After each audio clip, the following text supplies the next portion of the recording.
board. So, good. You ready? We'll talk about it. Mike's are out.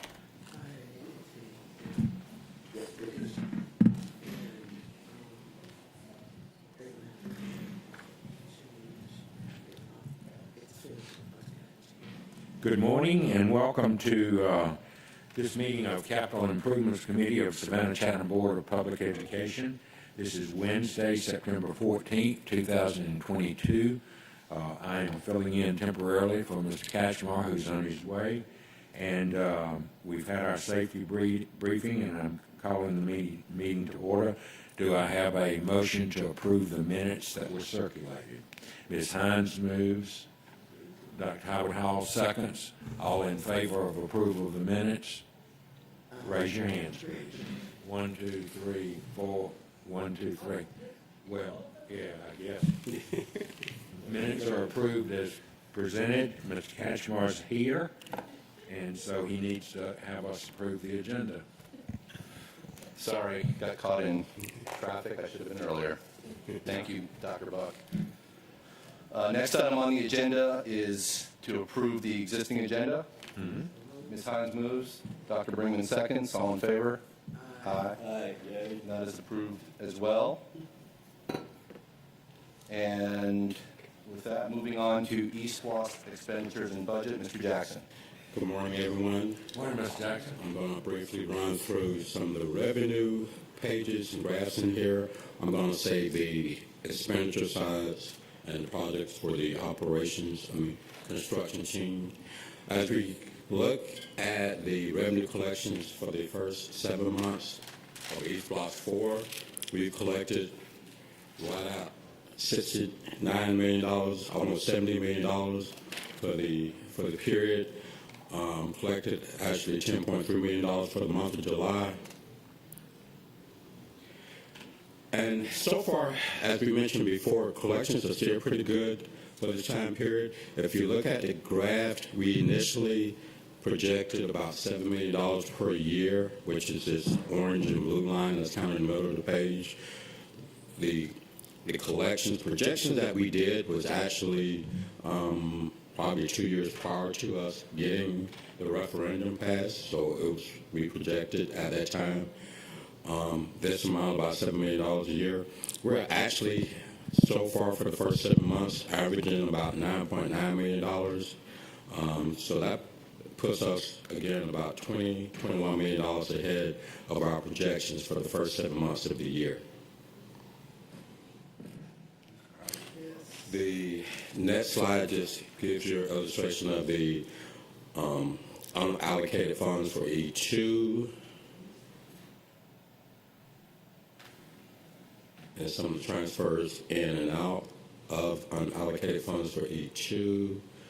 And as we get to slide 10, we talk a little bit about it shows a little bit of the summary of the East Block 2 budget and year-to-date costs. We still have some small projects in E2 that we're getting close to finishing out. E3, we still have a number of projects in E3, pretty large projects in E3 that we still have ongoing. And E4, we're just getting started. Here are a few more revenue graphs for E2. We have total recognized revenue of the $410 million, which is a little more than what the current modified budget is. We are still collecting some interest on some of the funds that we still have in there. Eventually, we're going to make a budget amendment to increase the revenue amount and add the increasing its difference to an expenditure line. So we're probably just put it in unallocated until we come up with projects to assign it to. Same thing for E3. We came in a little under collections for East Blocks of $1.7 million. The same for capital outlay, but we still have the potential to get some funding for some capital outlay for E3, anywhere between $2 and $7 million is what we're projecting as additional revenue for E3. So once we finish some of those projects, we're going to continue those applications, and hopefully we can get that additional revenue. And again, for E4, we're still ahead of schedule. We just have the graphs just to show you where we are.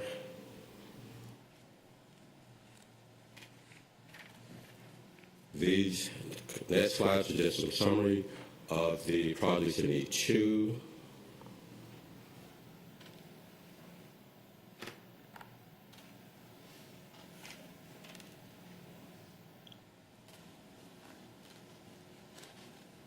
And all of those basically just shows the expenditures for the month of July and August. Then also the same thing for E4, showing the expenditures for the months of July and August. Again, I will let the design team talk more about the projects in detail. Here we have a summary of E2 projects,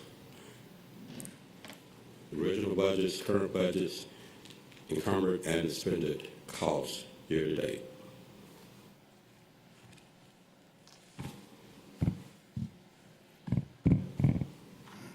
Any questions on any of the budget items or reports that we received? Ms. Hall? This question is for Ms. Kegler. If we are able to sustain this surplus that we're seeing now, would that mean that we would go back and add, especially since E4 we're talking a lot about infrastructure, would we go back and look at other projects that need improvements at some of our older schools? How would we adjust? How would we use that money? Good morning, all. Thank you all for another CIC meeting. And if I could share my notes with you, so I knew that question was going to come up. Okay. What Mr. Jackson said, our revenues are up, but also we're contending with cost increase and having to contend with inflation as well. So what I'm going to think we're going to do maybe at the next CIC is show what the cost per square foot for a construction is, as we're currently seeing on projects, and as we bid out projects and get those costs back. I can tell you for a fact when we're looking at Windsor Forest alone, that cost has increased already. Those bids what we projected. And as Mr. Jackson stated, these numbers were calculated 2 years ago in advance of the actual referendum. So we had to do some forecasting, which we did a good job. But as we see the revenue coming in higher than what our forecast, we're also having to contend with a cost increase and then just the basic cost of construction. And we don't want to go back to what we refer to as that salmon color where we had to start deferring projects. So before we start talking about or considering adding, we're going to have to do some balancing based on what that cost of construction is coming in at. Dr. Brinkman? Yeah, the referendum doesn't have a cap, correct? I was like trying to find old. It doesn't have, it just says that we will collect this percent. It does have a threshold, correct? Yeah. Okay, what, and that's 450 or 450 million? I'll go back and get the exact amount. That's, yeah, I couldn't find, I was like searching as We'll get fast the as I could exact to amount. I'll find. pull it up. So if we hit that threshold of 450 million early, then we just, Bank it, collect the interest, and but we also have to, for X amount of months, stop the collections, and we can't start another East Lost campaign until the 5 years comes out, correct? It's a 5-year program. right. Okay. We also had this discussion in E2, And then it and didn't then a have recession hit. Yeah. Yeah, And we were bullish in year 1, and by year 4, we're like, how are we going to pay for this? exactly. And that's why you see some of the things that we did specifically with the multi-campus, because in that first year, revenues were down, and we had a growth, a MRSA, and a Google plan, and we wanted to still be able to provide a new facility, and that's really one of the reasons why we were able to be successful in bringing that multi-campus concept forward, because revenues were so low in that first year. So we're keeping our eyes on the economy. We're looking at the rate of inflation, and we're looking at the cost of construction. Dr. Howard Hall? Yes, it kind of leads into my question about the K-12 facility. Has there been a significant cost increase with building of that school due to inflation? And when we get down to the actual projects, then Bill will give us an update, both of us, on that project. So we're looking at costs, some costs that were bid in advance of that, based on the type of contract that we have, but we're having to take into consideration everything that's occurring around us. Any other questions for Mr. Jackson? Keep coming with that good news, okay? Yes, sir, I'm going to try. Well, it's good news in regards to us having, we're seeing more than what we projected, then we have to go out and try to balance and making sure that we can keep those projects on schedule. We believe in promises made, promises kept. We want to be able to, those schools that are 50 and 60 years old now, those ones that were in East Block 1 and E2 require attention. You know what our deferred maintenance budget is and the need to go in and repair roofs and HVAC systems now in a lot of those schools in E1 and E2. Some of those schools are, almost 20 years old. So it's time for those systems to be replaced and upgraded, and you'll see a lot of that happening in E4. We're building fewer schools, but going back now and spending time and effort relative to renovations. So you talked a little bit about schedule, where we are. It's important to recognize that when the schedules are set, that's what we receive from our design professional and our contractors. So when you see completion dates here, that's what that information represents. So as we continue to get updates and receive updates, that information will then come before you. So we're going to continue to work with staff to make sure that is how we present it. This is your overall project schedule for each of the projects that we have outlined for you. I'm going to ask Bill to come forward and take us through the capital projects piece along with me. A couple of the team members are en route back to Savannah. They were on professional leave in a session about roofs. So what I've heard some updates on how we can make sure how we're installing roofs and maintaining roofs, because that's a challenge for us also.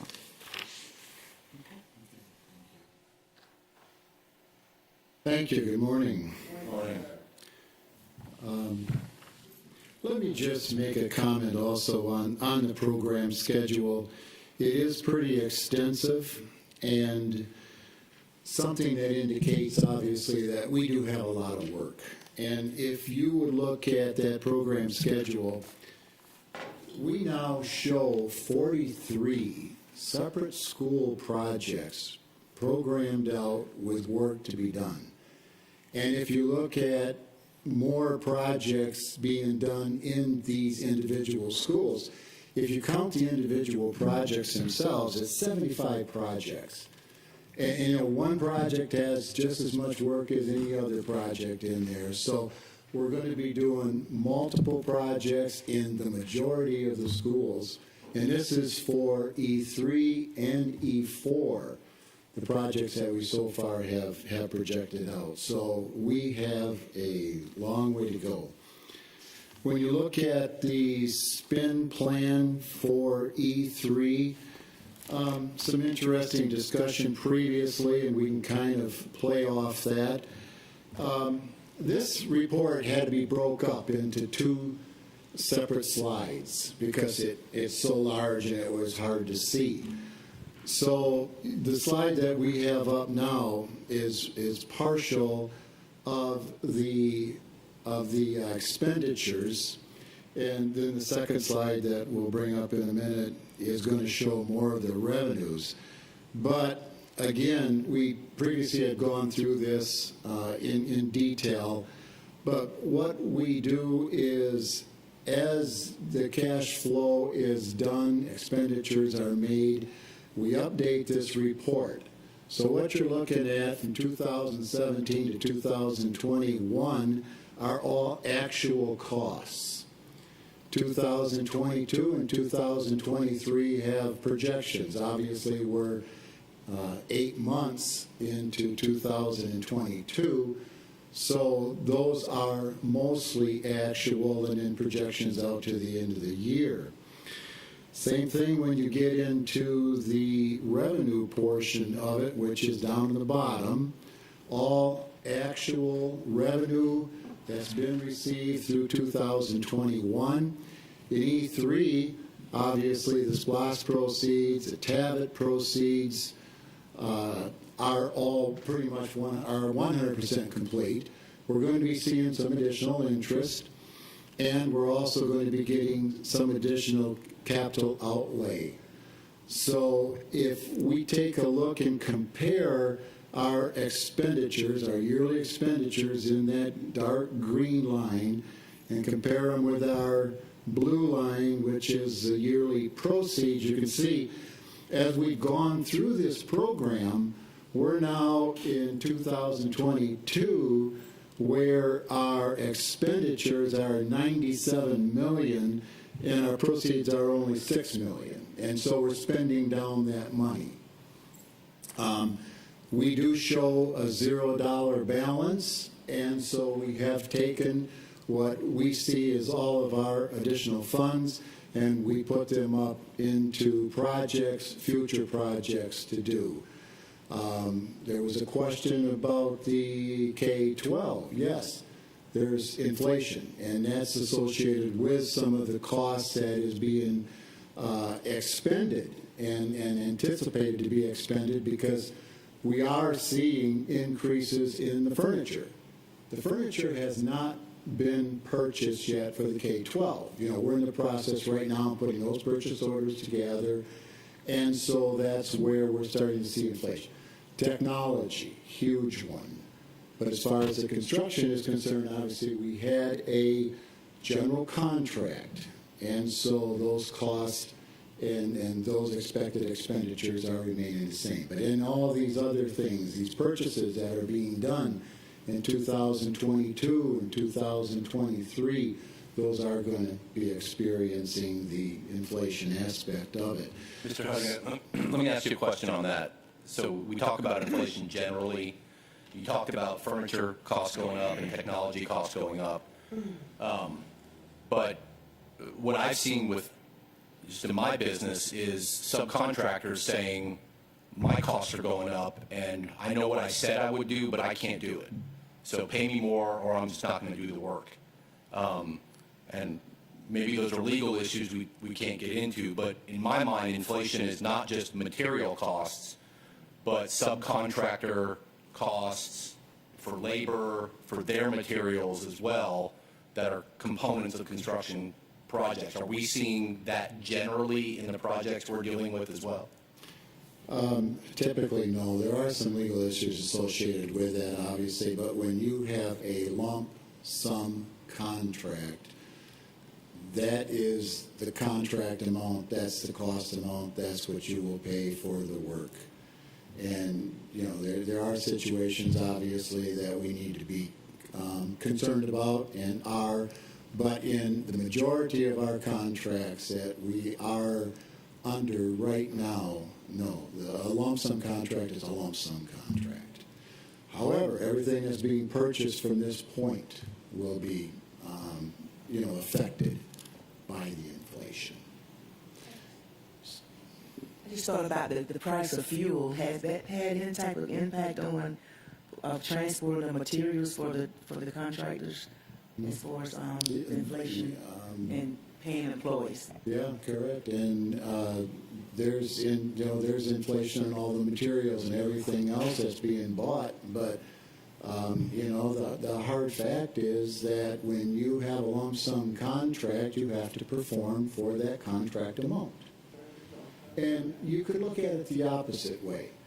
In my 40-plus years, we've had situations where contractors have been given a lump sum contract, and all at once costs went, they don't come back to us and say, I'll give you money back. So this is an ugly, wild business. And, there's wins and there's losses associated with these projects, with these contractors. And, I'm not saying anything that they don't know. obviously. And then that's the business that they're in, and they fully understand that. So they do everything they can to offset it, obviously, too. But for this E3 spend plan, we have about $170 million left to spend in E3. And a lot of that is a result of what you just talked about with the salmon projects. You know, we kind of, when COVID hit, we just kind of put the brakes on things and wanted to make sure that we did not get in a position where we would be overspending what our proceeds were.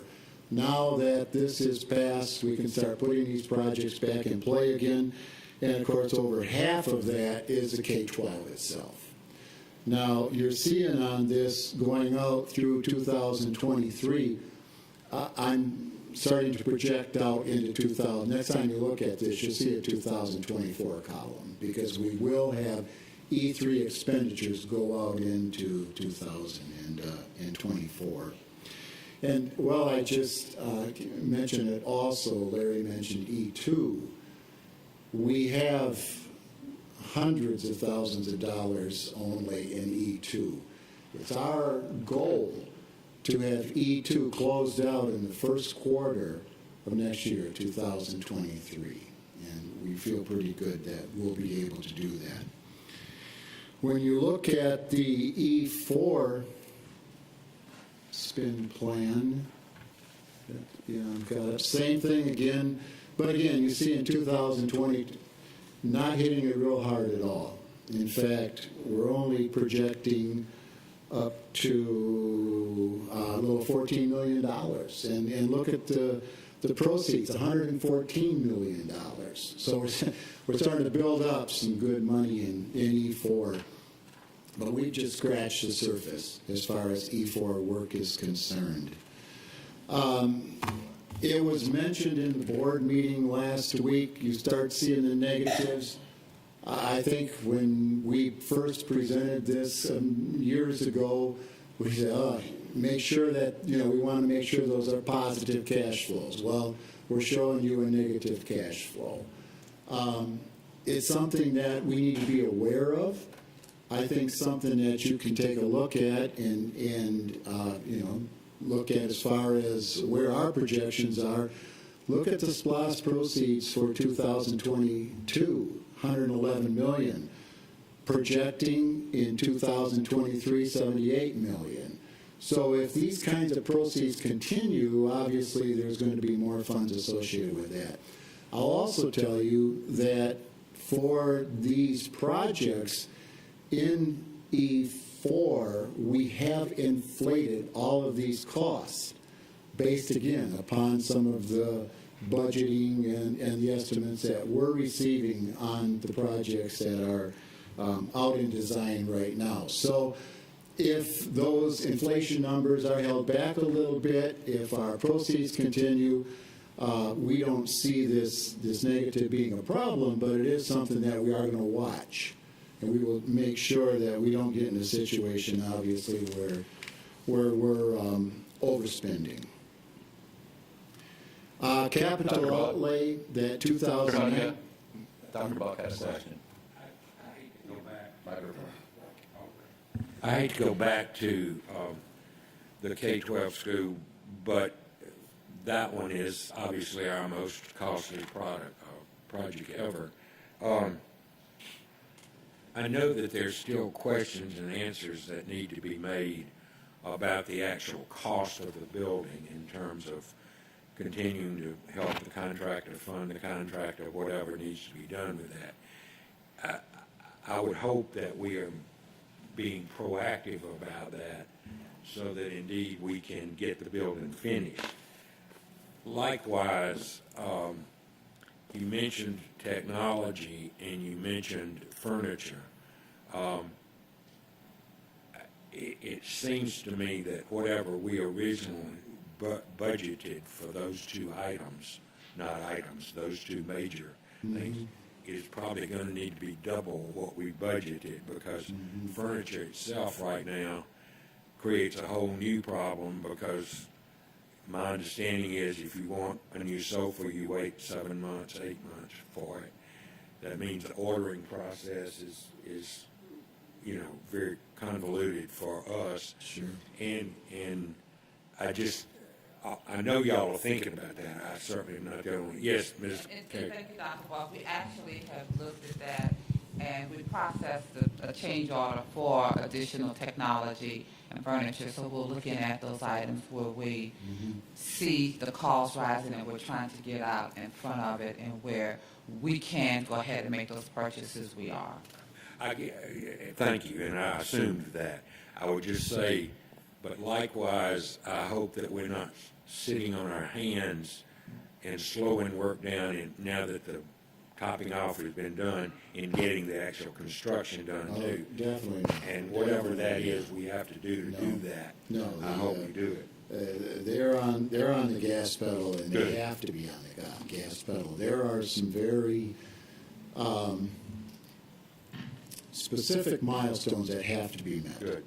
Thank you. And one of them, obviously, is just full enclosure of that building, all of the brick and the block facing on, windows on, electric activated, and the mechanical systems running. Then you can start putting the finishes in. And obviously, you all saw I'm not trying to tell you how to at do the your long job. road, but they've got the gas on it. And you will see next month where there will be some additional budget requested for the K-12. They are getting those purchase orders together for the furniture. And all of the numbers that I just showed you on that E3 spreadsheet do have the most recent estimates for technology for furniture. So we have been anticipating that. Thank you. Yes, sir. Ms. Grabowski? On the technology cost, are you also including in the projections replacement costs for technology as it becomes outdated, or is this primarily new technology going into schools? For this particular one that we're discussing is just a K-12. Well, I'm talking about the larger technology bucket. I'm sorry. Yeah, that's handled by the technology department, so I don't have any If I remember, into that budget. Mr. Feliciano gave us a E4 tech plan, and it includes replacement cycles. Okay, that was, Yeah. okay, thanks for Because that. if you remember, in the East Flash budget, there's the renovations, new schools, then there's safety and security, and the technology Yeah. line as well. So there are dollars in E4 that are allocated, and that's managed by that specific group. They come in, as Mr. Cashman said, they submit a plan for review for the 5-year period. Okay, sorry to go off topic. Thank you. Okay.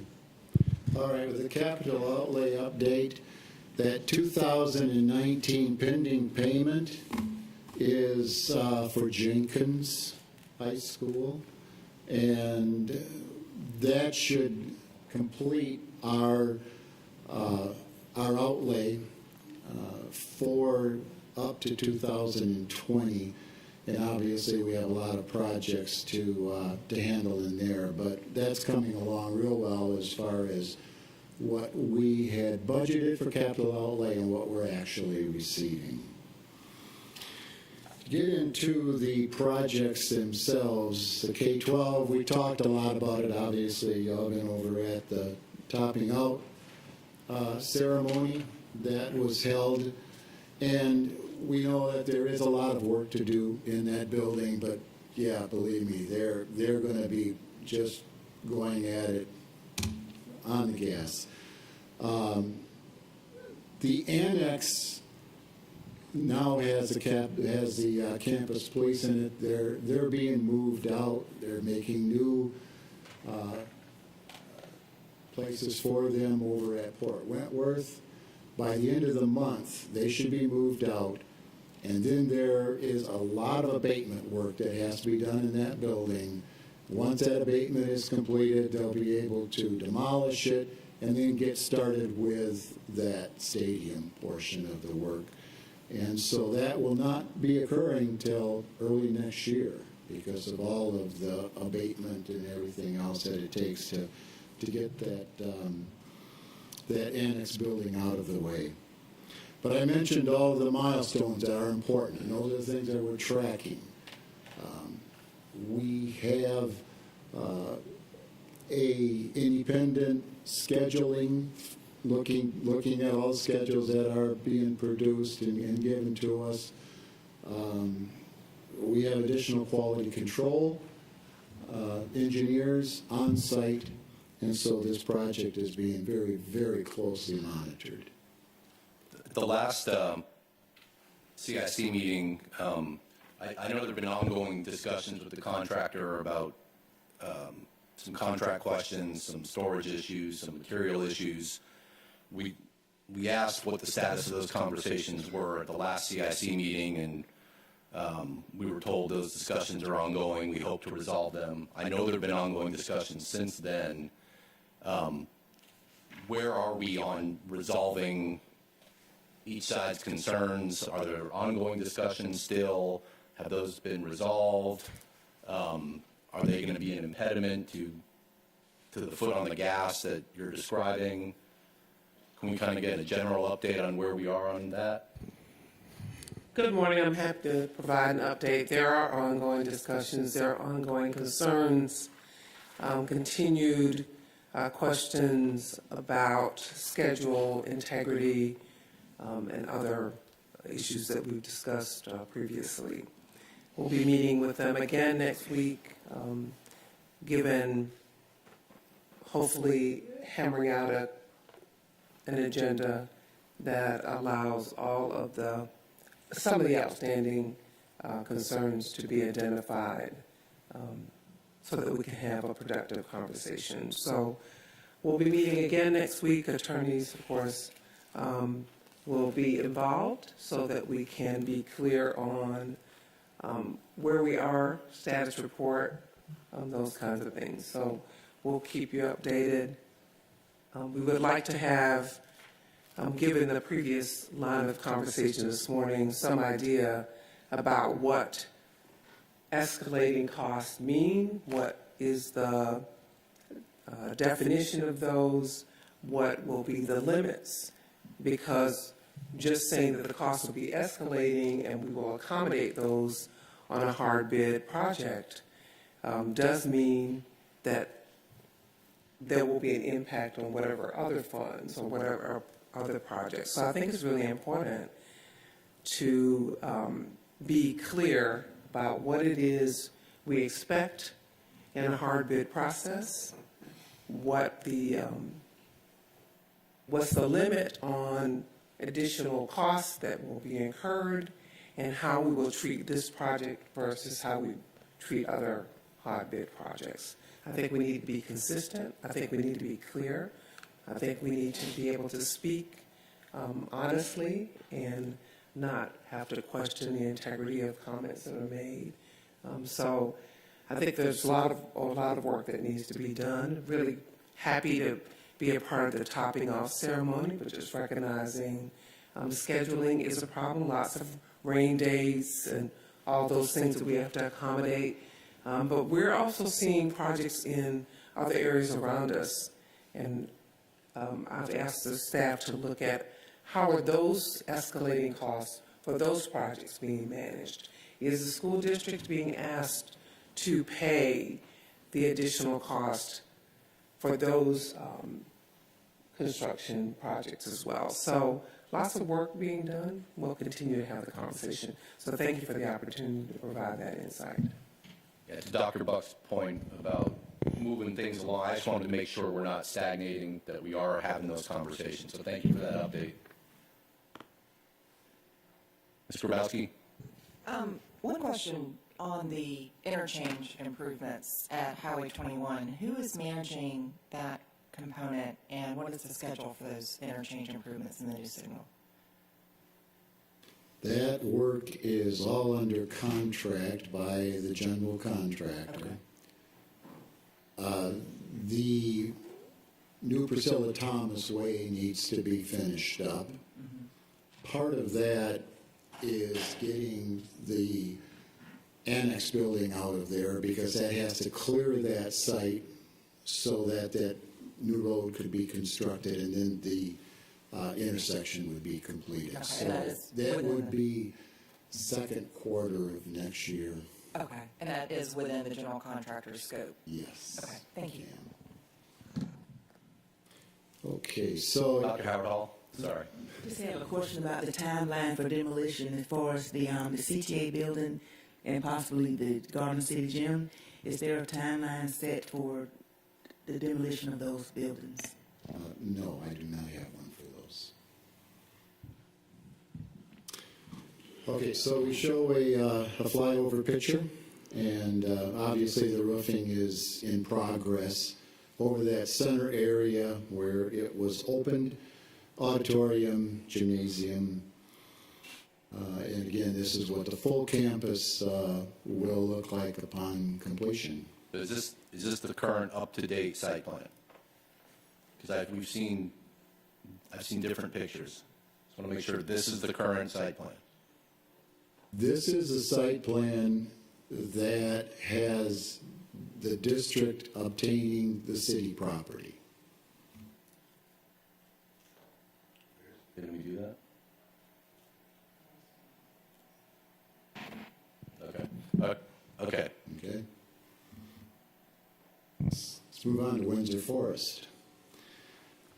If Windsor Forest reminds me, if you take a funnel and cover the top and tip it upside down, that's Windsor Forest site.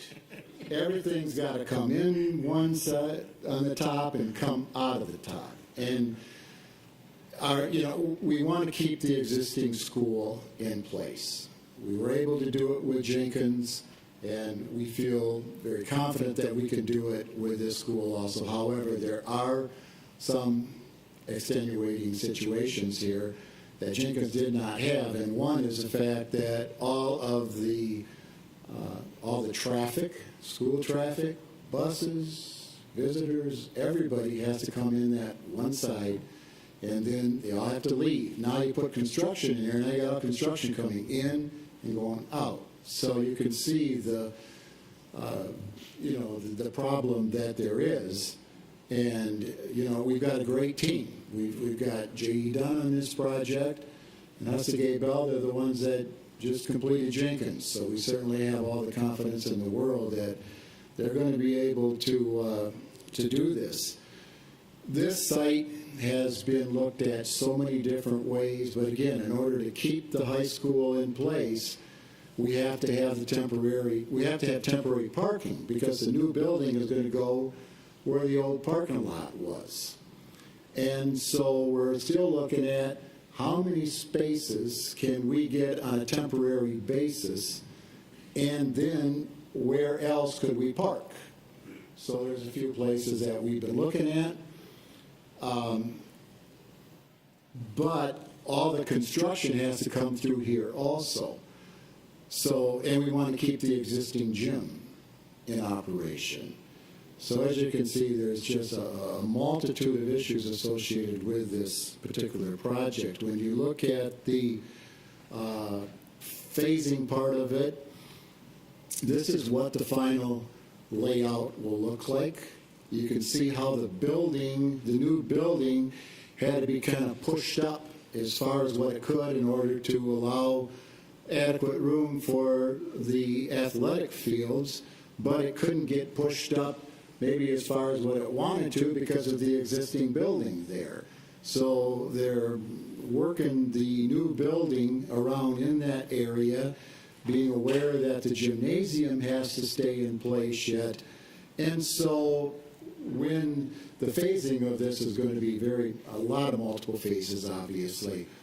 First is to remove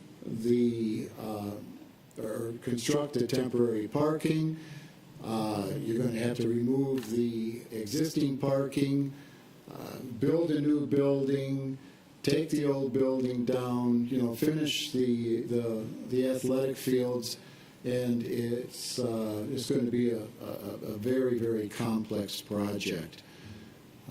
But in the end, I think it's going to have maybe kind of a look like Jenkins, where you'll come driving in and it's going to have the building off in the back, Just like Jenkins has that front entry accentuated, Hussey Gate Bell is going to do the same thing with this too. And you can kind of see how that's coming down through the parking lot, that main entry, having a focus on the building in that area. Dr. Buck, Mr. Hattiger, microphone.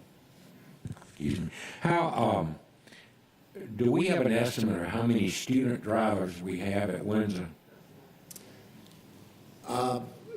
Very few.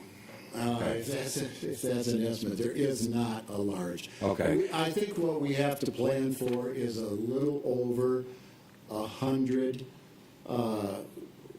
vehicles for parking, and that's staff and it's the students. Now, the problem that we're going to have probably is that we have to create a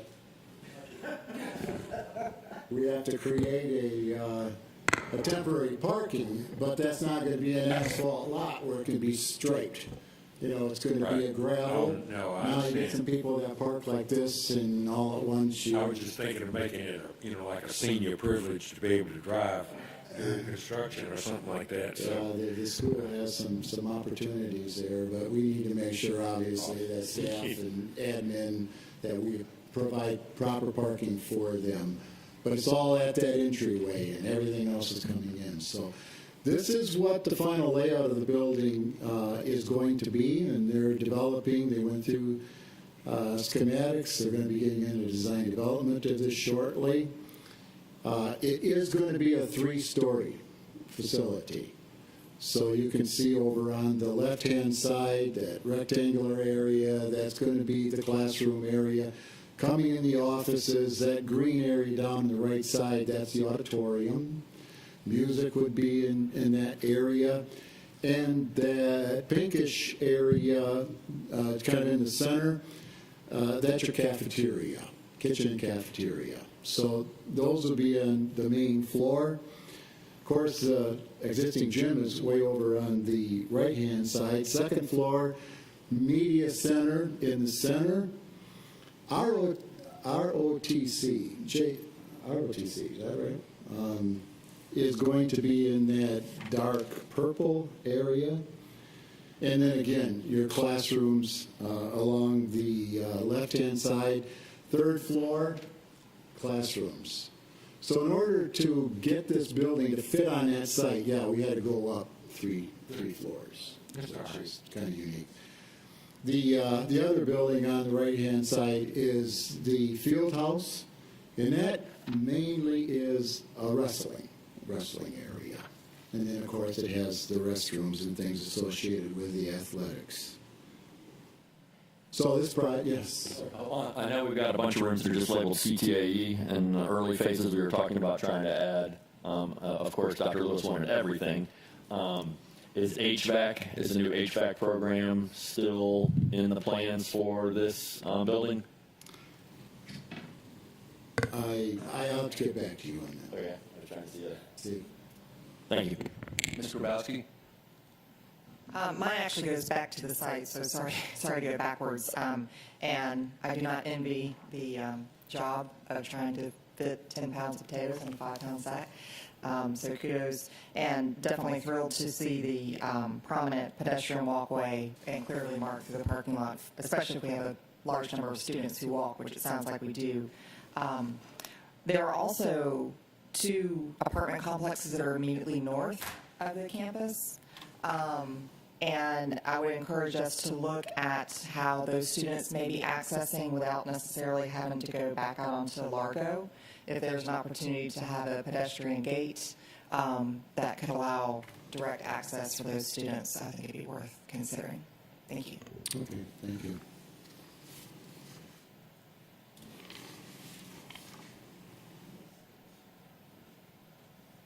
And again, we say conceptual front rendering, this still has some work to do. This isn't the final at all, but it is going to have some kind of a prominent entryway as they work their way through their designs. Godley Station is in design also. This project is going to be ready to bid in November. We should be taking bids in December and hopefully have it to the board for award in January. Very, very simple additions. Just take right off the existing classroom wings. We have 24 new classrooms. So on the right and the left wing, it's single story, and in the middle wing, it's double story, just all classrooms. The good thing about this is we're using the architect, Cogdell, who did the original design, and Cogdell had, in their original design, they assumed that there was going to need to be expansion for this building, so that was all designed and constructed in. So these classroom additions ought to go along really, really well. So that's about 700 more seats, is that about right, for students? If we assume 30 in a classroom, range from... It goes from 1125 to 1600, so it's about 500, over 500 seats or so, yeah. But it will get up to a 1,600 FTE. What's the FTE there now? 1125. That's the capacity, what's the That's actual capacity. enrollment? You know? I don't have that, I'm sorry. And I'll forget it because adjusted, remember we transferred some of our students over to the over to the K-8. Let me get my laptop and I'll get that for you before. I'll send you. That's fine, I can find it. We did reduce the capacity. We were up to almost 1,900 kids in there. That was the largest site we had. Because remember, we had modulars over there as well, so we've been able to remove those modulars off of that site, and we were able to then transition some of the students over to the K-8. I just remember being concerned that with the growth, the addition still wasn't enough, but I can't remember if my concern was after rezoning or before. Yeah. So So we have actually brought them down significantly to give us an opportunity to take those modulars off and then transition. thank you. Pulaski. Yes. Dr. Howard Hall? Does this design include for the bus ramp and the car ramp, the route, since you're adding one to the school? The plan, does it? Right now, there are no revisions at all to the site. It's just all the building itself. For Pulaski, again, same status in the design, completing schematic design, going into design development. We have a CMR on this project, Belford Beatty. They're working in conjunction with Pat Mathis, and they will be bidding this project in early 2023. It's going to need, again, phases. New classrooms, gymnasiums, and classroom space in order to bring this building up to K-8 standards. I really like this slide because I think it shows maybe how inefficient of a layout there was on that project, particularly in the parking. You can see a lot of area that was used for parking.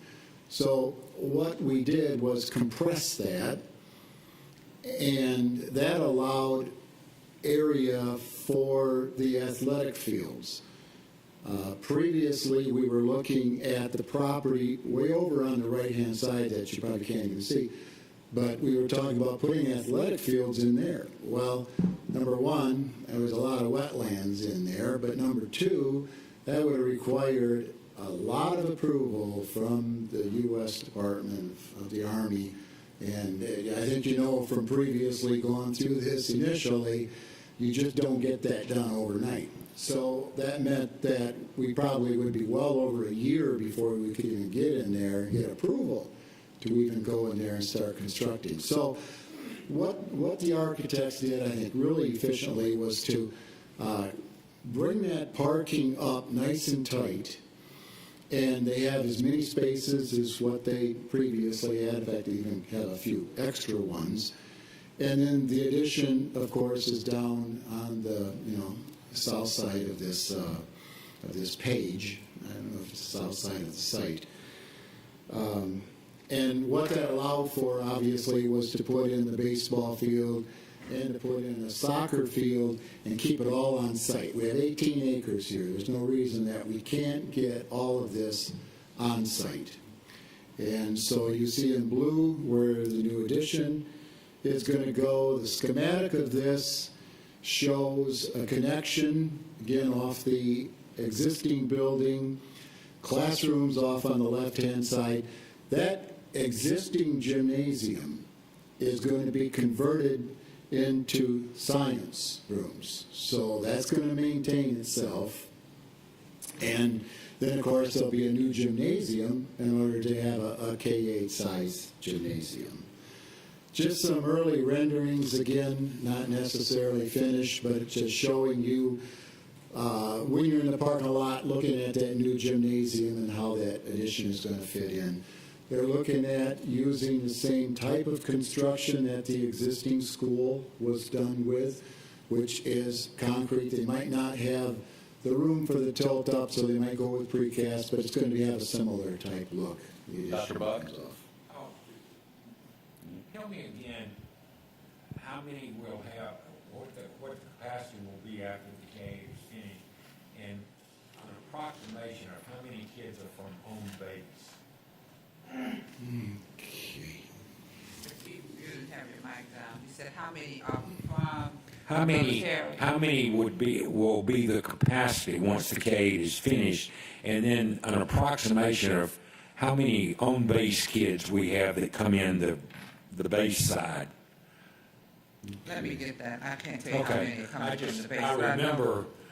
We did have that data. Yeah, we did. I just didn't take it with me. That's okay. I'm sorry. So Thank you. Ms. Hall, and then Ms. Hines. Mr. Hedden, I'm hoping from these designs that maybe the question I have will be moot, but the last time I was over in this area, the entrance going to Pulaski looks like a war zone. And I think that was city property there, and they're like some old trailers, and I mean, it's really horrible to have to pass that to get to our school. Is it still there? Is there any, I just like the power to be, think about, is there any way for us to do something with that entrance area, because it does totally detract from our beautiful property that you finally get to, but it's pretty depressing and dismal to look at. If anybody hadn't had a chance, just right, Dr. Buck says it's still there. Take a look over there. Is that city property? Well, that's what I was Dr. about to say. Is it city property or military? If it's military, it's I not. don't think so. I think it's city. Military. I thought it was the private property of that rebel. There's 3 or 4 very large mobile homes. Mobile homes, And yeah. I thought it was private property for one of those, but I may be wrong. Okay. All right, thank you. Okay, my question is that in recent months, I've heard talk about closing down closing down that base, and I think they may have an extension on it. So, what? Well, I'm just saying, in the future, if this happens, then will we have any access over that school at all? If they close. We have a 99-year Yeah. lease. So after with that, that property, originally we did. I'm not certain whether that 99 years renews every year or not, but I believe the BRAC, the base realignment yes. is pretty much moot right now Right. across the nation, and Georgia lost so many the last time. I think we probably are pretty good, but that's just Joe Buck. Even if we do, though, it's our property. We'll lose enrollment. Right. That'll free up seats if military aren't assigning families there, but I don't think we lose the property. Just because they close the base, the government still owns the land. Right, and the way it was originally constructed was to make sure that we had access to Right. that property. That was Got certainly, line across. exactly, that was one of the areas on the table as a part of that initial discussion, which will still give us access regardless of what happens to the military institution. And certainly we need some middle school seats in that area, so that's why this particular project is of importance, because those students are down at Southwest Middle, and with the growth that we're seeing in that area, it's going to be necessary that we have some availability in regards to seating in that area. Thank you. Next is Savannah Arts, under construction. McKnight Construction is a CMR, and I think previously with Pulaski, I think I might have said that Pat Mathis is on that project. I'm sorry, that was a mistake. Pat Mathis is with McKnight on Savannah Arts. Concrete slabs going in. Soon you'll start seeing the masonry, the walls starting to be built. Inside, they've been working on the auditorium all summer. They've got that all tore out. And they put together a plan to get into the classrooms, because you have to go in the classrooms and put in all new floors and finishes and things. So they've been working with that principal and putting together a plan, and that's going to start next week, I believe. We're starting to go through those classrooms themselves. But the auditorium part of it is under construction. Still on schedule for the kitchen cafeteria for July of '23. And the site, the interior renovations, the site is going to be, again, quite an effort as far as putting in all the storm that's required, the new curbs, and then asphalting that entire area. So that's all going to be scheduled for summer and fall of '23. This one picture is taken from the second floor in the existing building, looking at the new kitchen cafeteria. The area where the worker is pretty much cafeteria area. The kitchen is off on the right-hand side. So that one is coming along well. Ms. Grabowski?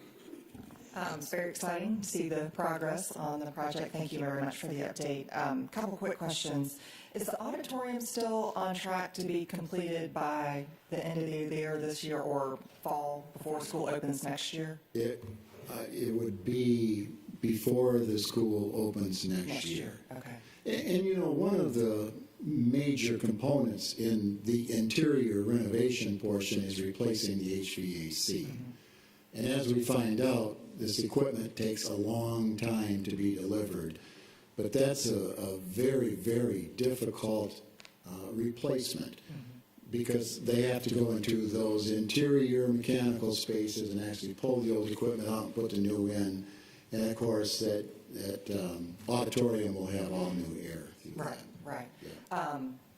Are we replacing the auditorium seats with that renovation? We are, yes. Yay.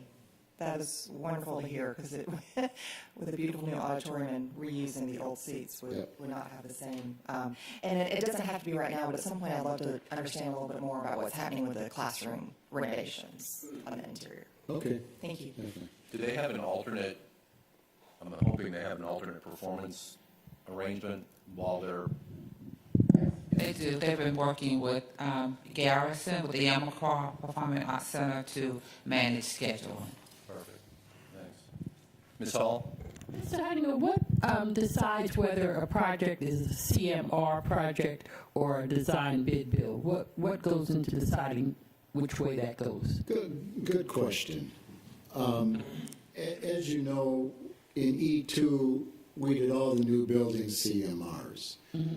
E3, we went to a general contractor mainly because we could see there'd be a savings. As we went through some of these projects with general contractors, we found out that quality issues started coming up.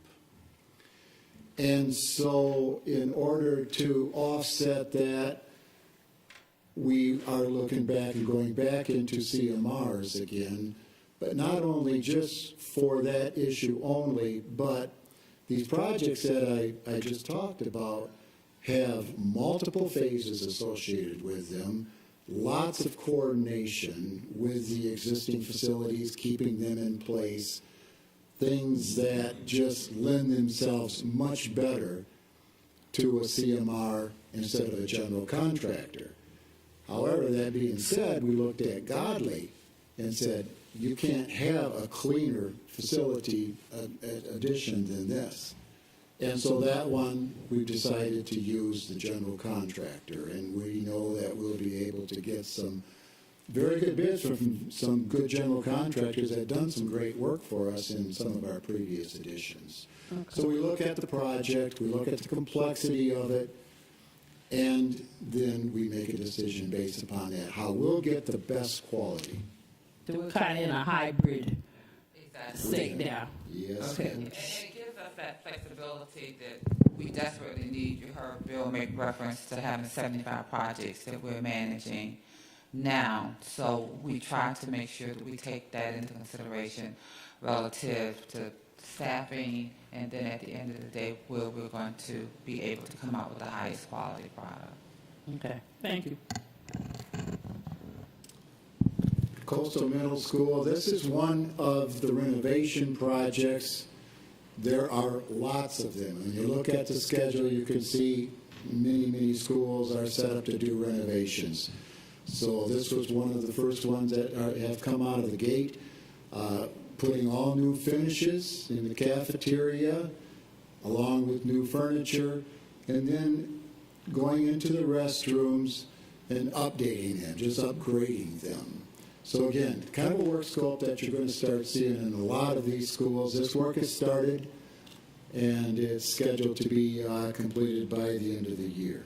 Just to clarify, it's not just upgrading the restrooms, it's converting them from elementary to middle school as well, since that's been a middle school for the last decade or longer. Right, and That's important. It was designed and built as an elementary school, and there was a question as to, that's why you see that December 22 date. We really wanted to get this taken care of, because you have students in that building taller than I am, and it's just very difficult, and we wanted to go ahead as soon as funding was available and scheduling to get this taken care of. So I was actually over there earlier this week, or maybe it was Friday, I can't keep over the days. Meeting with the principal, meeting with the contractor, and making sure that we can be on schedule, because we want to be able to accommodate middle school students in that building.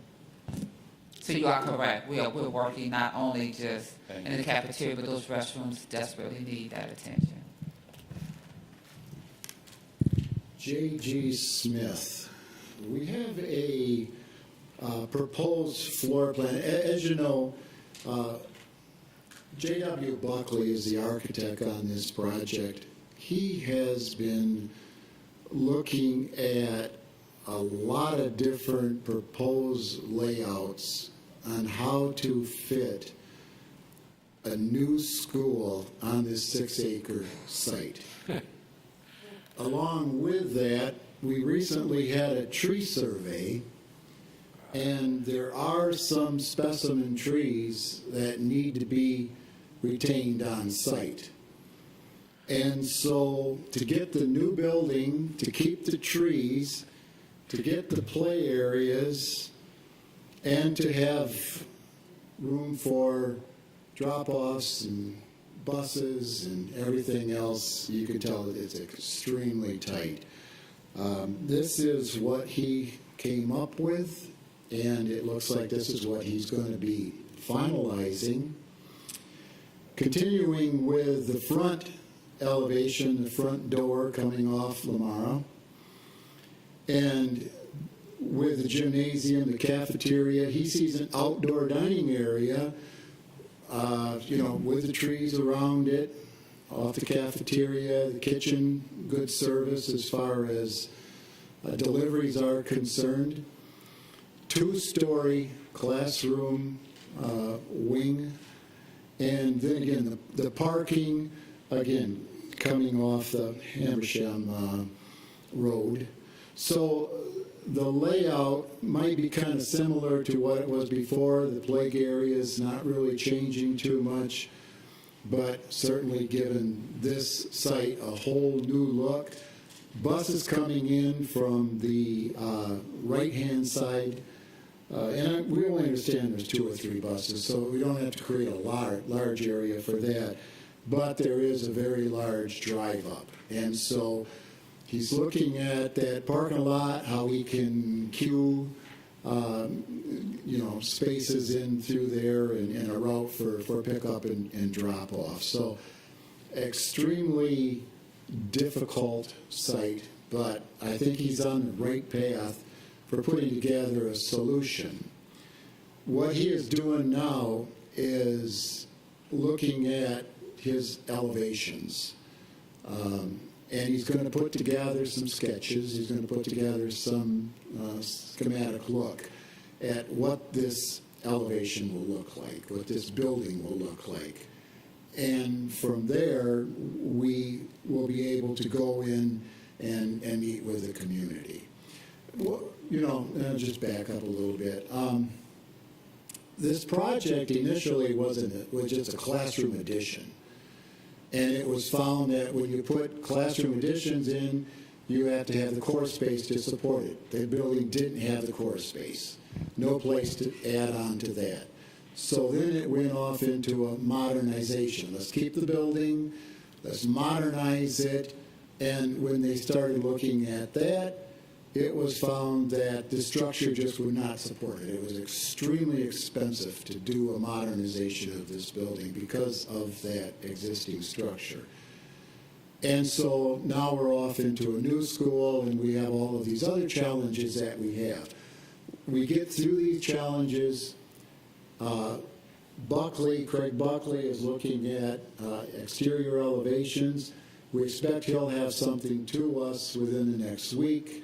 If those are acceptable to the deputy superintendent, the superintendent, we can move forward and we can bring them out to the community.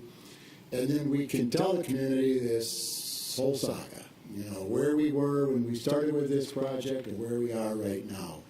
And we should have some very good information for them. Ms. Grabowski and then Ms. Hines. Thank you for the update, and I certainly understand the complexities of this project. A couple things I wanted to clarify. So the Serpentine Road adjacent between the parking lot and the school, that's anticipated for parent drop-off and pickup. Is that correct? Correct. And there may be some opportunity to go through those parking lots Sure, in order to create more queuing areas. Yeah, and I understand this is still Yes. preliminary, there's Yeah. opportunities. And then the other question is Batty Street, a lot of students walk down Batty Street to access the school. So how will those students have to walk around to the front? And because I think right now the school has kind of opportunities for the students to come in 2 sides of the building. Okay. So I think thinking about how those students are arriving is extremely important because there are so many students who come down Batty Street. Okay. Let me address that with Buckley and be sure that he has good answers and information, particularly when we meet with the community. Okay. And in the Lafayette Circle, that's where the bus drop-off would be? Is that right? Yes. Okay. Thank you. Ms. Hines. Thank you. I have a couple of questions. What is the population of that school right now? That's one question I have a follow-up. Just an approximation, how many students are there now? Well, there won't be an increase, I guess. I don't have that with me. Okay, all right, okay. Well, the other question I have is that the 6 acres, we had to get special permission to rebuild that school there, right? Because this is not the norm for the amount of acreage for building a school. Correct. We need to get GEOE site approval We haven't gotten it. on this project, and we're in the process of doing that. It requires a phase 1 study, a risk hazard analysis, and in conjunction with that, there will need to be a request for a waiverance. okay, so that's the way we go about it, okay. And we did that with Isle of Hope, we did that with a number of schools that had smaller sites. So, no, GELE is pretty receptive to that. Dr. Buck, then Ms. Grabowski. I was just going to say the long iteration you just gave us of the history of this project. For many years now, I've been very concerned about our continued building larger new schools within the city where the population is moving outside. And to me, we didn't have much choice, but because this is only 6 acres, we are limited in the size, but for the parents who have sent their kids there for many, many years, this is one of the favorite schools in our district. And I, for one, am very pleased that we are now talking about a new school on the same site that will be totally modernized and one that people can go to. And I think that particular population that is served will be very pleased, and I think it's wise expenditure on our part. Well, may I respond to that? I am not speaking, negatively about it. I was just asking some questions. But I too recall that they've been wanting a new school there, wanting to expand the school for a very long time. So I'm happy to see this being able to occur on that place. I just want to ask what was the process. Ms. Grabowski? Thank you, Dr. Buck, because so many districts would have walked away from this site a long time ago. They would have said, it's too difficult, we're not going to do it, sorry, not going to happen. So I'm definitely very proud that we have maintained the commitment to this neighborhood school because it's just so important. And it is a part of the neighborhood fabric. It's not just a school, it is part of the neighborhood. So thank you for that, Dr. Buck. Mr. Jackson? Just real quickly. So we have no parking on site right now, and we're giving a pretty significant area of our property over to parking. It's my understanding that most of the teacher and staff park on neighborhood streets that can accommodate on-street parking. I'm just curious, and I certainly understand that people like to be able to park right next door, but we have other neighborhood schools where on-street parking is just, it's a more urban environment, and on-street parking is just what you do. So I guess I'm curious about the allocation of so much very valuable property to cars. So you don't have to respond right now, but I think it's something worth looking To at. get it approved by the state, I don't think you're going to have a lot of choice in that. Well, we have Charles Ellis that has no on-street, no. But we has no haven't site done parking. anything to change Charles Ellis. Sure we have.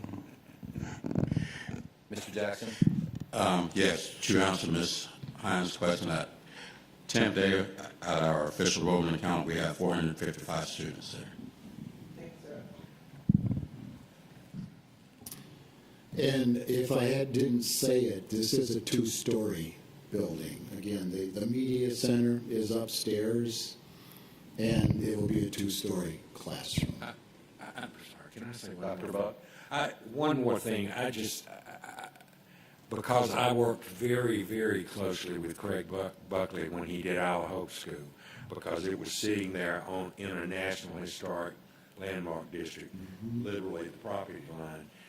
And I trust him. I mean, we have a lot of good contractors, but I really trust him to do a really good job for us with this, because he's done it before, and he is aware of neighborhoods and sort of being surrounded by houses like some of our schools are, so, without a lot of room. And if you went to his office, he had at one time, he had the whole wall with all of his little yellow beat paper sketches.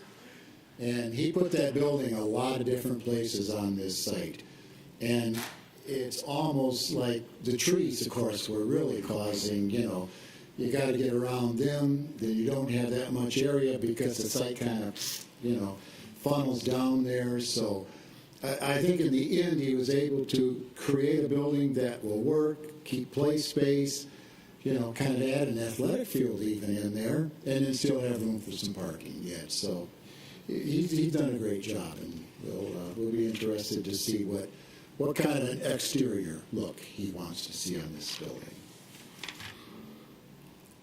Okay, CELA e-learning, again, just looking at programming, studying options for this, looking at the best site.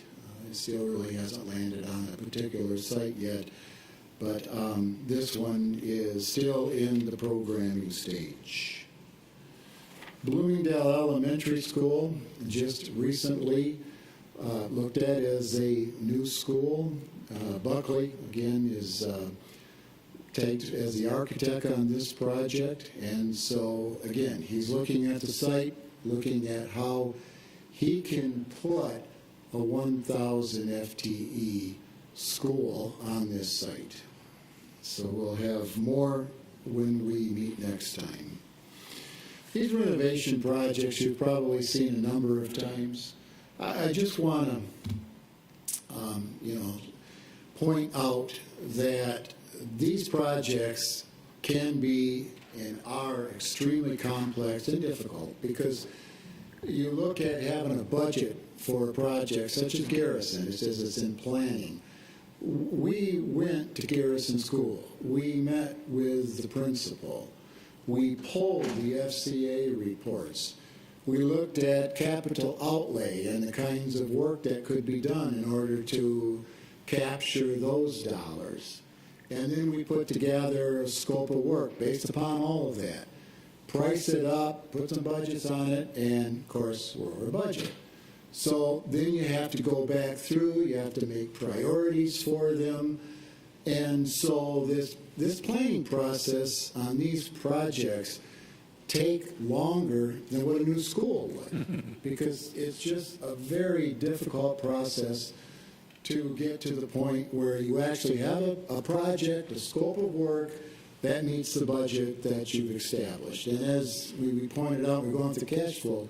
We got a lot of these. I mean, you can see all of them, and they're all scheduled out. So we're working through them. We need to we have a prioritization for them. And so you'll be able to see as we go through again next month, we'll be able to show you some more things that we see as a scope for Garrison, scope for Johnson, and getting into these other projects as we walk through them. But that's a lot of work. Ms. Grabowski? Sorry, quick question. The prioritization is based on the building need and the urgency of repairs and renovations. Is that part of what drives that prioritization? Correct. And then just a quick comment on STEM. STEM Academy used to have, it's a big box, so there are very few opportunities for natural daylighting. It used to have skylights. Those skylights went away when a new roof was put on the building. I really hope that and I know old skylights in particular are horrible about leaks. There's a lot of new designs, sky tubes, et cetera, that can introduce daylighting into spaces, so I really hope that's something we will consider for the STEM Academy. Okay. More broadly on STEM, when we initially talked about that project, there was an initial comment about getting rid of the play field, and I know there was pushback on that, so I don't know where we are in design, but I'm hoping the play field is still there. We talked about 2 stories maybe, so just please keep those comments in mind as we're doing the review process. Okay. And then on Johnson, my question there is, I've been advocating for upgrading their fields in particular. Is that part of the planning process, or is that yet to be determined? And I don't need an answer right now if you don't have one, but please, or you might have one. On page 96, we'll talk about athletic fields, and Johnson is on that. Correct. Okay, thank you. Yep. And one other criteria that we need to really pay attention to, and we'll be talking a lot more about this as the year goes on, we are doing a complete facility condition assessment. And from that facility condition assessment of these facilities comes out what's called a Facility Condition Index, the FCI. It's been the goal for the past 5+ years to keep lowering those FCIs. And so we need to be smart and do the work that is identified as the areas that have those high FCIs. roofing, HVAC projects, all of these areas where there's renewal situations involved. There's life. Everything has a life. And every material, every piece of equipment has a life. We're getting into some of these buildings now where we have to start doing those kinds of things to give those new lives. And that may even be just as easy or less glamorous as going in and replacing casework in the buildings because they delaminate and start looking ragged. But those are the kinds of things, when you look at those FCI reports, that start driving that number up. And so we are aware of those too. We're going to be getting a lot more information with FCAs, with FCIs, as we go through the year. They're going, right now, they're working through interviewing all of the schools. And so we should have those reports and that hopefully by the end of the year. Ms. Hall, and then Ms. Hines. Mr. Huntington, before we change over from schools to support facilities, I want to bring up, I guess what you would call some cosmetic upgrades that I would like to see in District 3. For one thing, like signage, starting with right outside. If everyone, when you leave today, look at that Whitney sign outside. I feel that since this is our meeting place, guests come here, that we could do something about the signage. Also, the signage at Johnson. The trees overlap so you cannot see that it's Johnson High School, depending on what angle you're coming down Watley. Mold is starting to encompass Gadsden. And, where you can see it on the outside. Also, the trees at Gadsden, the beautiful palm trees back when it was opened, now obscure the name. You can't see Gadsden's name there because of the trees. So I don't know who, these are small cosmetic projects, but I would like some attention. And I'm saying District 3 schools, but I'm sure there are others where just some signage upgrade will do until we can get the more structural items in place. So I just like you and the deputy to consider that. Okay, thank you. Ms. Hines. Since we are talking about facility index assessments, will you also look at the walkway there in front of Beach High School? There is no sidewalk for those children to walk from Hopkins Street up to the school. They have to walk in the actual street there where the cars enter. And I remember we had this problem before over at Hodge, and we had to build a sidewalk there. So will you please consider that? Okay. Thank you, sir. And our FCA teams, and we also have educational assessments that are going on right now. So we are gathering a lot of information, and the principals are asked by both parties, what don't you have, what do you need, what works, what doesn't work, and all that information is being collected, so we certainly will be able to identify those types of things. Okay, Gamble and Interchange, the paving is completed at Interchange, buses are back, and so the only thing left there to do is to construct the base for the new restroom facility.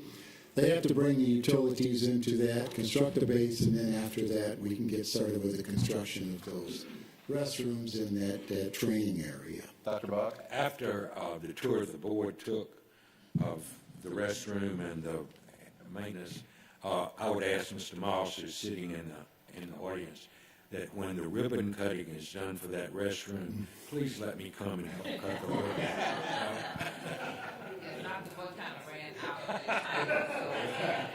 Ms. Hines wants an invite too. Dr. Howard Hall. That was the worst bathroom I've ever seen. Yes, I remember, recall touring the facility on Gamble Road, And I think that's the building used for bus drivers for their orientations and training.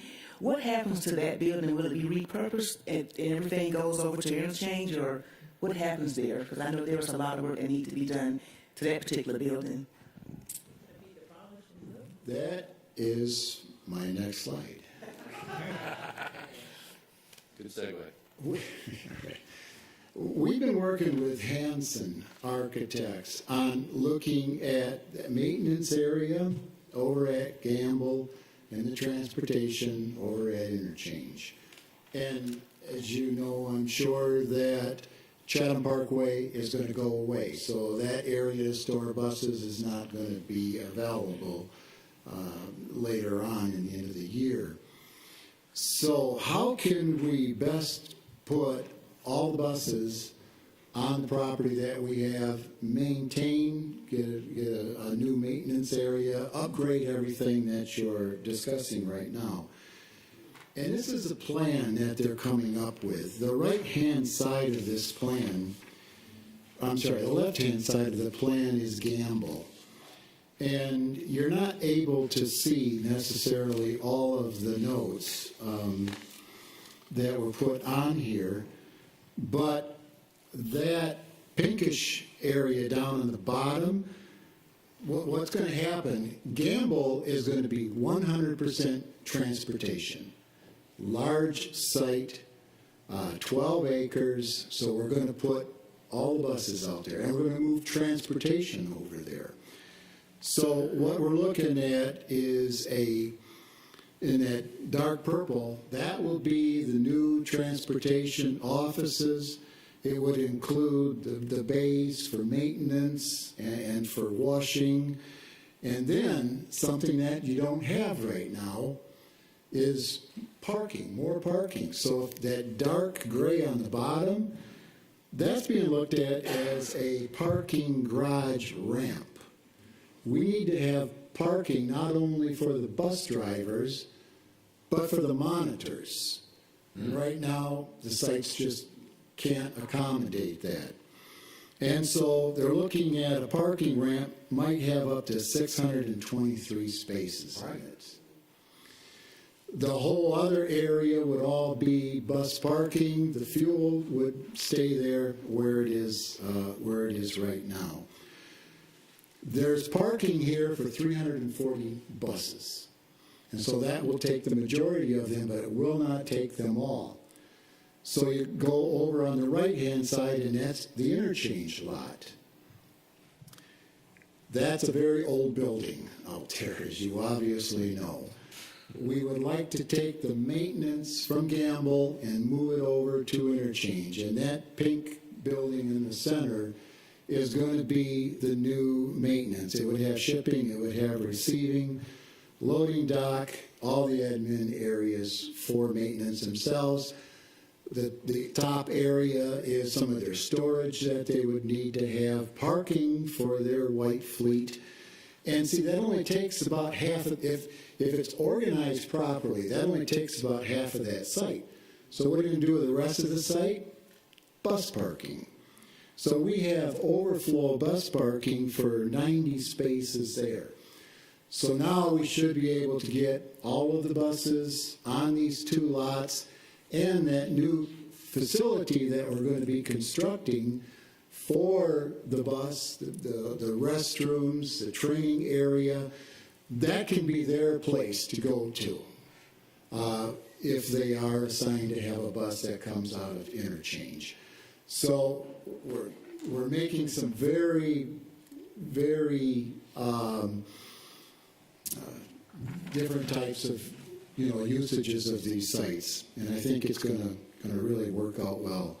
So that's in planning right now and programming, and if this is looking like the way that everyone is wanting to go, we can get this into design and get moving with it. Grabowski? So I know later in our presentation, we have some updates about electric vehicle charging facilities, which is great. I hope that we're also thinking about that for our school buses, even if we're not there yet. I know that there's some things that the district is concerned about with school buses. Chatham Area Transit has made a significant investment in electric buses. There's a Clean Energy Roadshow today at Savannah State until 1 o'clock, so hopefully we can take advantage. Is there. Wonderful, And we've wonderful. already applied for 25. There's a grant, a federal grant for electric buses, and we have completed our application for 25. That is wonderful to hear, so I just wanted to see that we're looking at that proactively. Thank you so much. And then the HVAC work, many schools, as you see, are going to have new HVAC systems. And again, as we talked, this equipment has extremely long lead time. These projects consequently take 2 years, 2 summers to do. And if you see the first 4 of them, last summer, they were in doing prep work, doing the types of work that they could do to those HVAC systems. But you can't shut them down when they're in school. So next summer, summer of '23, they'll go in Forney Garden City, Myers, Durin, shut the systems down, replace them, and then the projects, Coastal Garrison, Southwest, and West Chatham, they'll go in for the first year of work in those. In '24, they'll go into those other 4 projects, shut them down, and replace them again, and just work their way through. So you can see the ones that are in design, in planning. Again, we have 6 projects or so. There's one of them, Savannah High. We know the rooftop units are shot. They have to be replaced. So that is going to be completed in the summer of '23 again. They've been having a lot of problems with leaking on those. We're going to pre-order those units and get that one done in '23. Mr. Formey, Mr. Formey, I'm thinking of Formey because I see the school. Is he awake? Mr. Hudinga, on the earlier slide, you've got the ones in design all have October 24 completions. I hope that means July, since school starts in August. Yes, sir. Okay, just making sure. Thank you.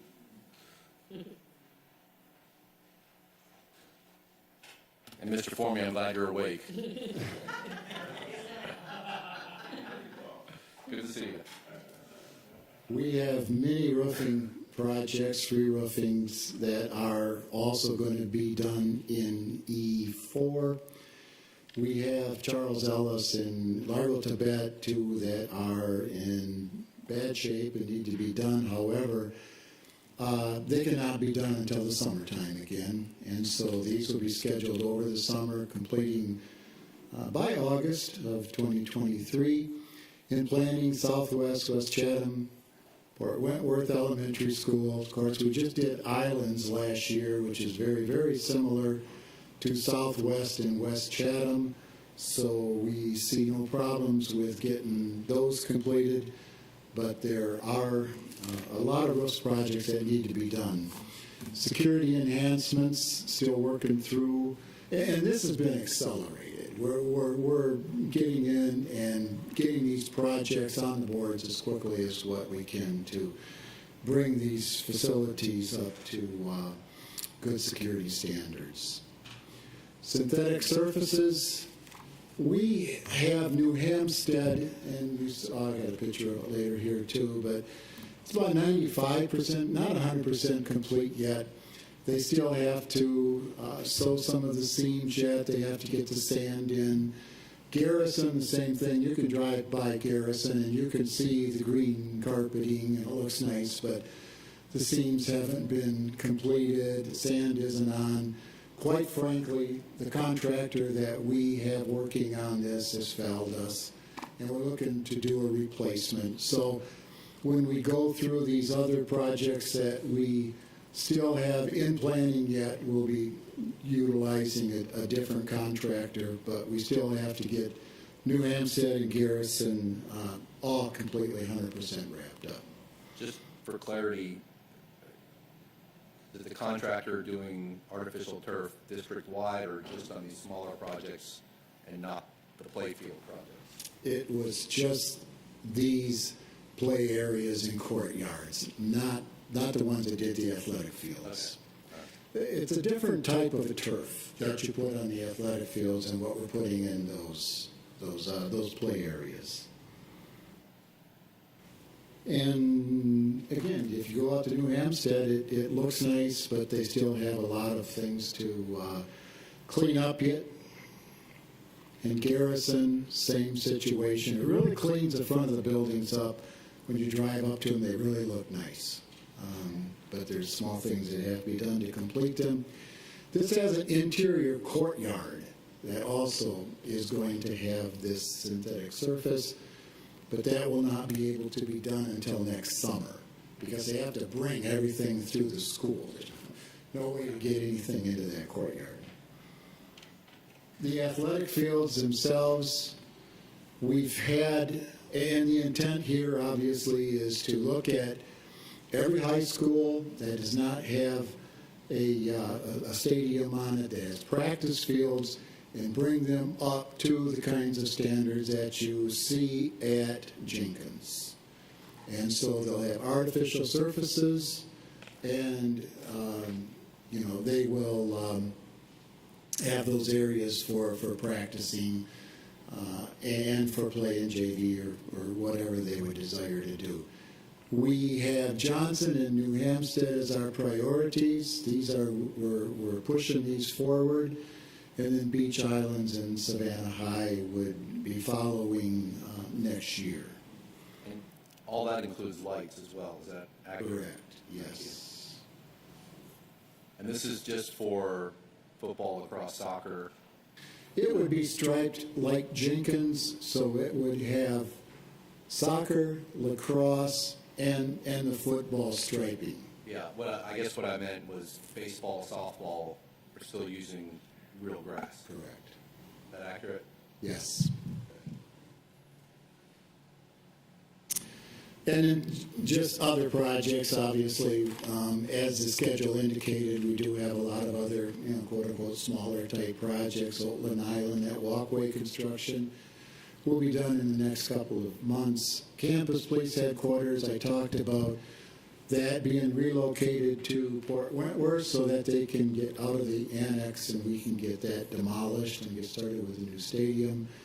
And then the Savannah High Monument sign that you'll see also completing as the year goes on. Georgia Power, I've got these slides from them. I think they're pretty self-explanatory as far as where they're at. We are putting a solar panel system with a GEFA grant that you've approved a couple of months ago. That is looking for installation again in the next couple of weeks. I expect to have that completed by the end of September. And the Gross K-12, that roof is going to have over 25,000 square feet of solar panels, up to almost 500 kilowatts, and that's a whole lot more than what we've done. If you look at New Hampstead with 50 kilowatts, and some of the other ones were much smaller. So this is a huge improvement in our solar panels. Question on that. So 10 years ago, we had a couple of in-depth discussions about alternative energy, and there was kind of a cost-benefit analysis on hydrothermal, on solar at that time. As we know, the technologies have changed, the costs have gone down significantly. So for this K-12 project in particular, can we try to have a plan to, once we're done building that project and electricity is flowing, can we get an actual, here's the cost difference? Did we put in a normal roof with no solar versus here's what it costs us to actually put in the roof to support the solar and the solar. So what was the real cost to put that in? And then what's the electrical output? What are we actually saving? I'm hoping that it shows that this is sustainable for other projects moving forward, and it's a good investment. So even if we have to spend a little more upfront to get the infrastructure in place, it makes sense for the next 20 years. But the only way we'll know that is if we actually look at what our costs were. So if we could keep that in mind as we're doing this project and we're reporting out on the back end, I think that would be useful information. Ms. Grabowski? On a somewhat related note as far as understanding the impact and the benefits of solar. And this may be a question for the academic team, but do we have monitors, et cetera, within the school building itself where the students can understand that their school is utilizing solar, where they can see real-time the energy production? This is such a huge emerging field for our students that I hope we're taking every opportunity we can to integrate the STEM education along with these great enhancements and improvements that we're doing. Do we know if we have those internal? We can systems? provide evidence of that, but certainly we started with our with Godly Station, where we had the first farm. Then we continued that work at Gaston, and it's my expectation that we've also continued that work at New Hampstead K-8. But we'll provide evidence that that is being done.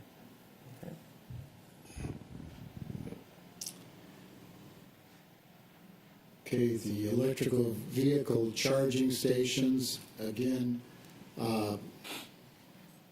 with police moving over to Port Wentworth, getting charging stations brought up there, and obviously that level 3 fast chargers, there's a 50-week lead time on the transformers that are required for those. So, and I think it's something that we just have to be aware of, that there is long lead for these.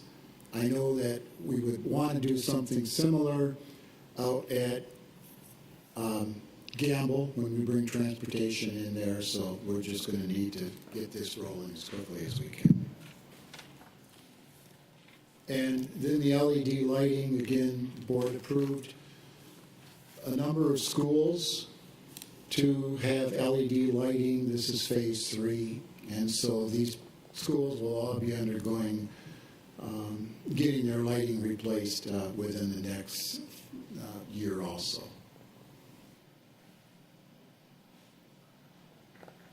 Dr. Howard Hall?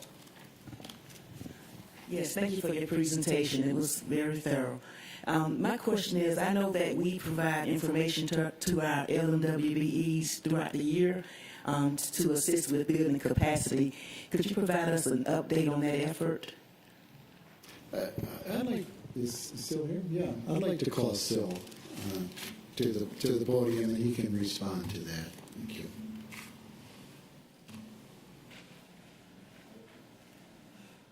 Good morning, thank you. Good morning. Good news is after that outreach event that took place at Herschel v. Jenkins a couple of months ago, we've been inundated, which is good, with a number of women-owned and minority entities that are interested, particularly because we pitched that we're trying to do more of the prime contractor arrangements with them rather than depending upon the subcontractor arrangement, but we're doing both. Every week I have loads of operators coming to my office to discuss what may be available.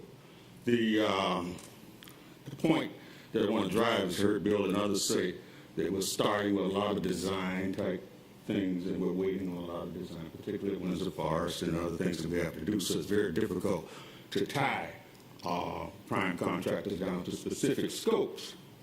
But fortunately, we have a range of operators. Surprisingly, we expect to find, particularly with smaller operators, stuff like pressure washing and those other painting and that sort of stuff. But I've been interviewing and vetting, for lack of better terminology, electrical contractors, plumbing contractors, guys and ladies that I know are capable of doing the type of business that we want done. I would expect that after the interviews that I'm having with those operators and with the prime contractors, we're trying to marry off specific ones, all within the rules. They have to bid, and some, particularly if you want to talk about a prime contract, they have to provide bonding.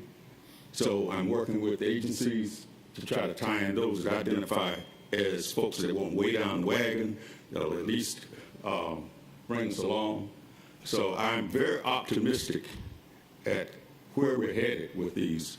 And at a future date, I can provide a lot of detail about where I think the accomplishments will take place in the very category. If you have your specific questions other than that one. You answered. I just wanted to just to get an update on what's going on. Yeah, we're at it, pretty much so. And I expect that, particularly when we advertise that we have so much money to spend. I mean, I have people coming from various parts of the Southeast. I'm partial to the Chatham County area as best as I possibly can, but then we also have the minority operators that are willing to work in conjunction with some of our entities that may not be as prepared to do the work that we need done. But I'll keep everybody apprised of that. Yes, thank you. It's good to hear that. You know, we hear a lot about the general contractors, but it's good to know what's going on with all of them. Thank you. The good news is that we have smaller contractors as well. I think Mr. Bozeman talked about that. So we have a greater opportunity for inclusion with regard to that. Okay? Ms. Hall had a question. Oh, Yes, I understand that the vendor fair we had at Jenkins was very successful. When do you foresee another one coming along? If I were honest to tell you, it would be good to have it in the last quarter, but so much goes on in the last quarter of this year. I would expect that we should wait a little bit to try to determine whether a lot of the contractors are promising their designs, I guess, by the end of the year. That maybe the first quarter. If that's satisfactory, if you want to do it anytime sooner, you let me know. But I think 2023 first quarter, I think is best, typically in the spring. Well, one thing is that's one of the best ways of the public really knowing what we're doing. Precisely. That's where you hear the most chatter and the most awareness from. Yes. So I understand what you're saying. There's no need to have one if the work is not ready to be meted out. But I do want to keep that on the front burner because that's a very good publicity tool for us. Precisely. We've done it quite regularly in the past. Bill alluded to E4 and E3. We're back on the high horse moving forward. So I expect first quarter of 2023 we'll have that sort of outreach. It goes over really well. We have a lot of attendance and a lot of interest, and you're able to ferret out a lot of folks that you would never find otherwise. Okay?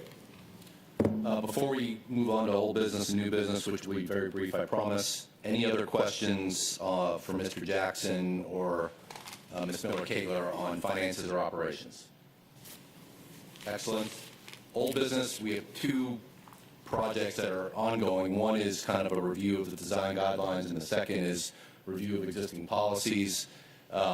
We had comments on the policies before, haven't gotten comments on the design guidelines yet, so we'll work on that and circulate it before the next meeting. Any other old business questions, comments? Any new business? And without seeing any, Mr. Jackson, Ms. Miller-Kegler, thank you for your and your teams putting the information together, Mr. Huttinga for the presentation, and Mr. Formey as well.